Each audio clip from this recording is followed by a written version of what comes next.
How many of you know people who moan and groan and complain about life all the time, all right? They might moan and groan about their job. I'm sick of this job. I'm sick of you. And they just moan and groan and complain all the time and never do anything about it. They haven't got to the point where they're sick and tired of being sick and tired. They just have enough energy to complain about it, and they consider that, in fact, they believe that that's equivalent to doing something about it, just complaining.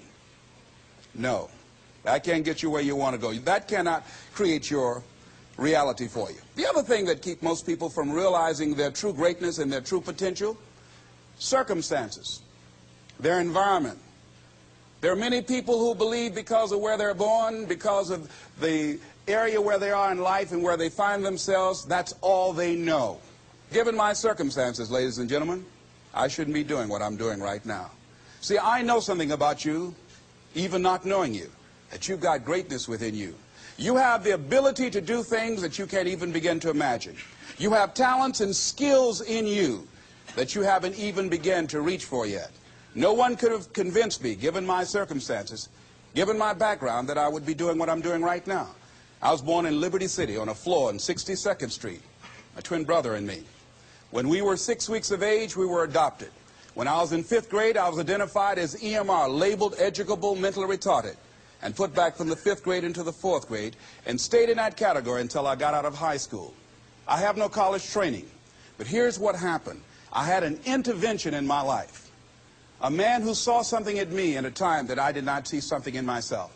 I never forget being in his class one day waiting on a friend of mine who was there to rehearse for a play.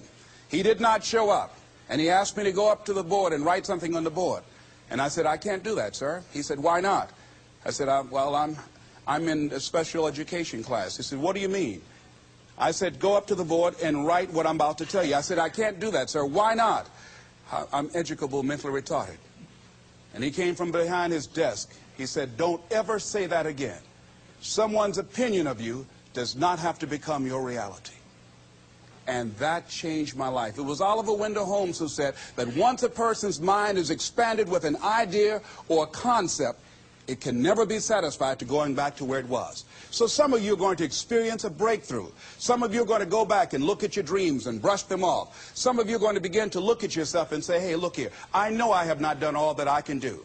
Whatever goal that you have in mind, I want that to be a goal that will challenge you, something that will make you stretch. It was Osborne who said, unless you attempt to do something beyond that which you've already mastered, you will never grow. What is it that you looked at some point in time and you decided that you couldn't do it, that you talked yourself out of it? Whatever it is, bring it back out there. How you're going to do it, that will come to you in due time. So you don't get in life what you want, ladies and gentlemen. You get in life what you are, not what you want. And see, the good news is that we can always become more by working to develop ourselves. So the first process of making this your decade, you've got to begin to take a look at your life and look at where are you right now? What are your strengths? What are your weaknesses? What gives your life a sense of fulfillment, a sense of joy? What does a full, rich life means to you? What is it that you could love doing 7 days a week that'll bring a smile to your face? Think about that. In all the areas of your life, your professional life, your personal life, your family life, your spiritual life, what is it that you'd like to have? Once you begin to determine that, that takes you to the next step. And that is, once you decide what it is that you want, now you've got to decide that you deserve that. Repeat after me, please. I deserve the best that life has to offer. I deserve to find my purpose in life. Shake somebody's hand on your right and left and say, find your purpose.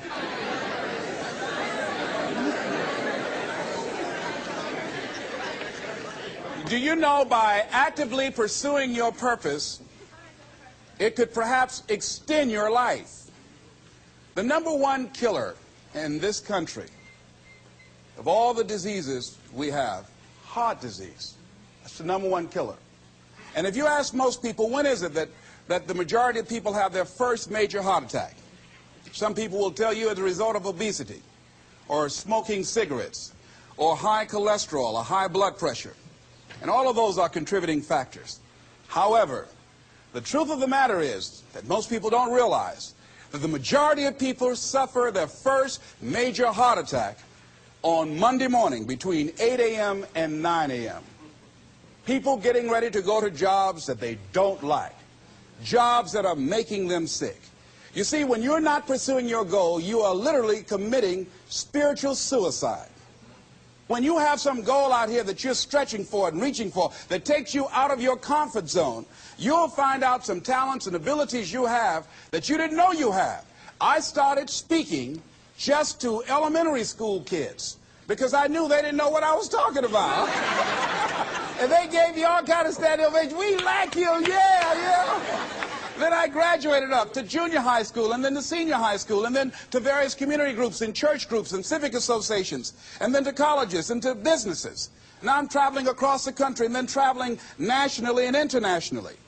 But I never would have discovered what I'm able to do right now if I wasn't willing to take a chance.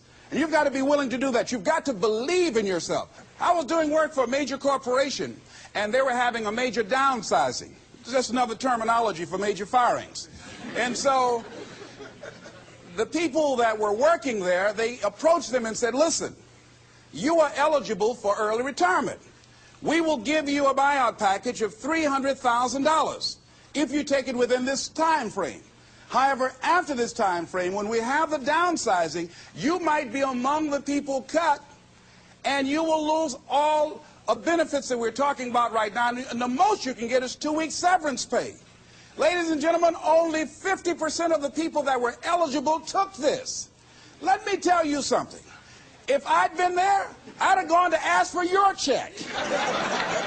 Listen, Marvin told me to get his check. He's home with his mama. What?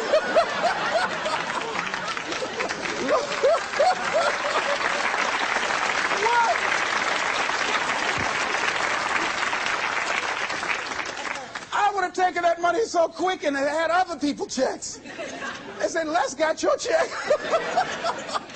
See, ladies and gentlemen, life is too short trying to play it safe. It's too short and unpredictable, being miserable. It's too short for that. Here's the thing. There's no safe position in life. Let me tell you why. It's a quiet secret that most people don't realize. You can't get out of life alive. Hello, you can't get out of life alive. So there's no safe position. You can die in the bleachers or you can die on the field. You might as well come out on the field and have a good time, right?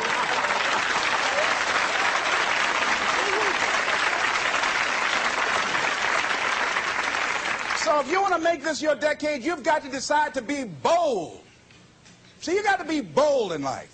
You got to take life on. I remember I was at a major corporation. I had to give a presentation, and there were two guys sitting across from me, and the guy said to the other fellow, looking at the last two finalists, and that involved my firm and their firm, said, listen, looking at the credentials, this guy doesn't have any credentials. We have an advantage here. We've got 2 PhDs between us. I got up and I went in the bathroom and started talking to myself. I said, Les Brown, what do you care about their 2 PhDs? You have 6 children.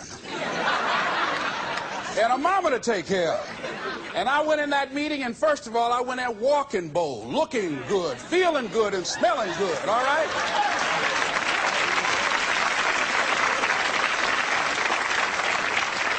And I sat across that table, and we started negotiating, and I operated in a spirit of absolute certainty. I looked at them as if the only reason that they were born was to give me that contract.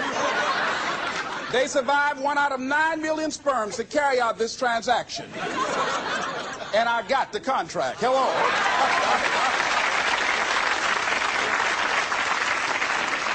So you got to decide to be bold. Most people go through life trying to creep. No, no, no. Trying to be casual about it. No, no, no. You go through life being casual, you'll end up a casualty. No. You've got to be bold in life. You've got to take life on.